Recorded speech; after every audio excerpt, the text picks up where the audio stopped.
ایک زمانے میں ایک گھنے جنگل کے دل میں چالاک بندروں کا ایک گروہ رہتا تھا۔ انہیں متجسس قبیلہ کے نام سے جانا جاتا تھا کیونکہ وہ ہمیشہ نئی چیزیں تلاش کرتے اور سیکھتے رہتے تھے۔ ان کی برادری کے مرکز میں بنتو نام کا ایک عقلمند بوڑھا بندر تھا جس نے کئی موسم دیکھے تھے اور جنگل کے تمام راز جانتے تھے۔ ایک دن بندروں کو دریا کے کنارے میں ایک چمکدار پراسرار چیز ملی۔ یہ کسی بھی چیز کے برعکس تھا جو انہوں نے کبھی نہیں دیکھا تھا، گول، ہموار اور ایک عجیب مواد سے بنا۔ چھوٹے بندر متوجہ ہوئے اور بحث کرنے لگے کہ یہ کیا ہے۔ کچھ نے کہا کہ یہ ایک پھل ہے، دوسروں نے سوچا کہ یہ ایک جادوئی پتھر ہے، جبکہ سب سے زیادہ جرأت مندوں نے دعویٰ کیا کہ یہ قدیم زمانے کا ایک خزانہ ہے۔ ہنگامہ دیکھ کر بنتو گروپ کے پاس پہنچا۔ اس نے اس چیز کا بغور معائنہ کیا، اسے اپنے ہاتھوں میں پھیر دیا۔ دوسرے بندر آدیر الفادیر جمع ہو گئے، یہ سننے کے لیے بے چین تھے کہ وہ کیا کہنا چاہتا ہے۔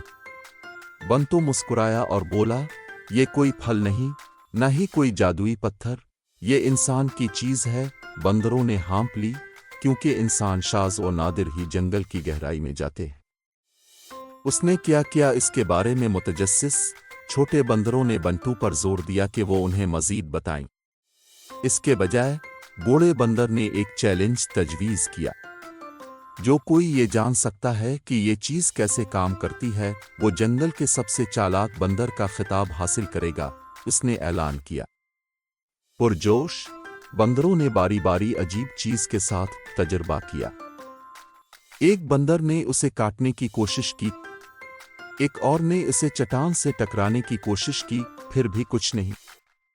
تیسرے بندر نے اسے ہوا میں پھینکنے کی کوشش کی، اس امید پر کہ یہ جادوئی چیز میں بدل جائے گا، لیکن کچھ نہیں ہوا۔ بس جب سب ہارنے ہی والے تھے، میلو نامی ایک چھوٹا سا خاموش بندر، جسے اکثر نظر انداز کیا جاتا تھا، نے اس چیز کو اٹھایا۔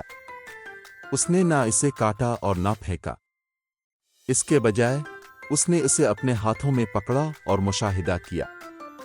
تھوڑی دیر بعد میلو نے کچھ نوٹ کیا۔ اس نے سائیڈ پر ایک چھوٹا سا بٹن دبایا اور سب حیران رہ گئے۔ وہ چیز اچانک روشن ہو گئی اور موسیقی بجانے لگی۔ جنگل خوشگوار آوازوں سے بھرا ہوا تھا اور بندروں کو اپنے کانوں پر یقین نہیں آ رہا تھا۔ انہوں نے رقص کیا اور جشن منایا، حیران رہ گئے کہ یہ انسانی چیز کیا کر سکتی ہے۔ میلو نے چیلنج جیت لیا تھا اور بنٹو نے اسے جنگل کا سب سے چالاک بندر قرار دیا۔ اس دن سے بندروں نے ایک اہم سبق سیکھا، بعض اوقات خاموش ترین سوچنے والے عظیم ترین عجائبات دریافت کر لیتے ہیں۔